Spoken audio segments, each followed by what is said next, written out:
It is so important what you do, and one of the unique aspects of Diversity Day is helping the young people who the foundation supports to identify with these role models and who come from similar backgrounds, and also to help them to raise their aspirations. Now, May Sophia, you were involved in Diversity Day, weren't you? Yeah, we were. What was your experience? Well, first off, we went to Suffragette City.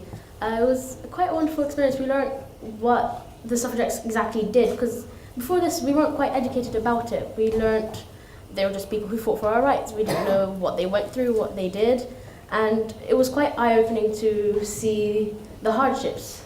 And you did a bit of role play, didn't you? That was the exciting bit. That was quite the exciting bit, yeah.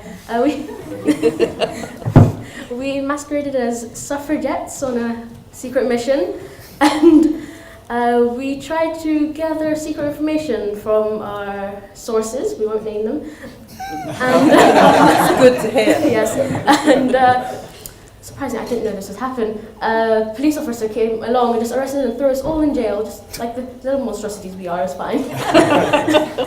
But, so as enjoyable though that Yes. was, how has it impacted on your outlook, and what did you learn from that experience that you didn't know before? I didn't know that they were abused so frequently, that they were shouted at the streets and they were told to get out, basically. And but I learned so much, because in school you learn math and English. You don't know about our history. You don't know what happened 100 years ago, and it was like our future generations. They can now know what our ancestors used to do. For example, Emmeline Pankhurst, she did the first speech in Trafalgar Square in 1908, and it changed history forever. It was brilliant. Okay, well let's hope you're going to be another person who's going to change history forever. Maybe. Well, why not? Now, one of the first things the foundation established was the Naz Bakari Award, giving a young person who achieved a university place despite adversity intense mentoring, working experience and soft skill training. Now the inaugural winner is here with us, Imran. How did winning that change your life and others who have won the award? So I won the award in 2012 as the first ever award from Ernest Bevin College in Tooting.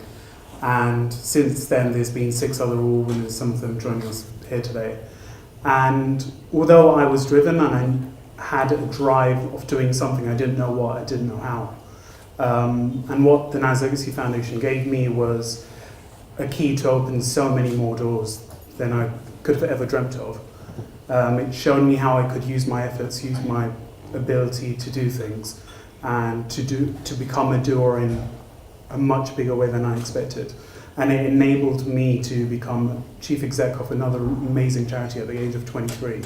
You're the youngest, aren't you? One of the youngest in the area. But that's only because... That's an amazing achievement. But that's only... Yeah, give him a round of applause. That's pretty amazing. But that's only possible because of the mentoring, because of the support, and they provide financial support as well. So when you win the award, there's financial support given, and at a point in my life where financially things at home weren't very stable, that helped and went a long way. But the support that they continue to give, not after just 1 year, 2 years, but even till now, it's frankly amazing. And so why is it so important, and what are your hopes for the future of the award and of the foundation? It's important because there's nothing like this. Like mentorships normally last a year or maybe a bit more, but for a family and an organisation to take you under their wing and really take care of you all the way through, not just university, but into your first job, your second job, and what you choose to do in life, is incredible. And that needs to happen a lot more regularly. And my help, and I now help the foundation execute what we now do. But I want to see a lot more people be supported. Currently we only have one Naz Legacy Award winner a year, and there's 65 billion plus people in the UK. So how do we get this to become a lot bigger so we can support more young people? How many do you want?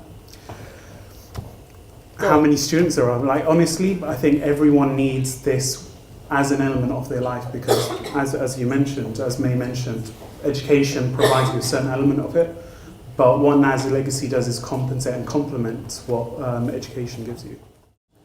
I had the great privilege to attend the very first Interfaith Iftar, and it was a most amazing experience, I have to say. I've just never been at anything like that before. It was just transformational, and it brings people of all faiths and no faith together in a way that I've never seen before, to work together, to do social action projects in their communities.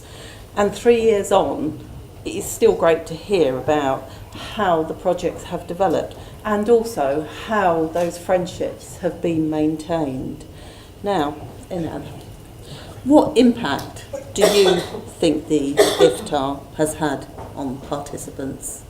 So I was really lucky to actually deliver a speech at the first event, and that was at a time where I feel like we most needed the Iftar to take place because things were very messy politically. And personally, I felt like I was part of a global movement. I don't know if you saw that viral selfie. You can probably spot me there somewhere if you zoom in enough. And me. I was oh there. yeah, you were there And too. me. And that was retweeted again and again, and I genuinely felt like I was part of a movement, and I think a lot of the young people there felt the same.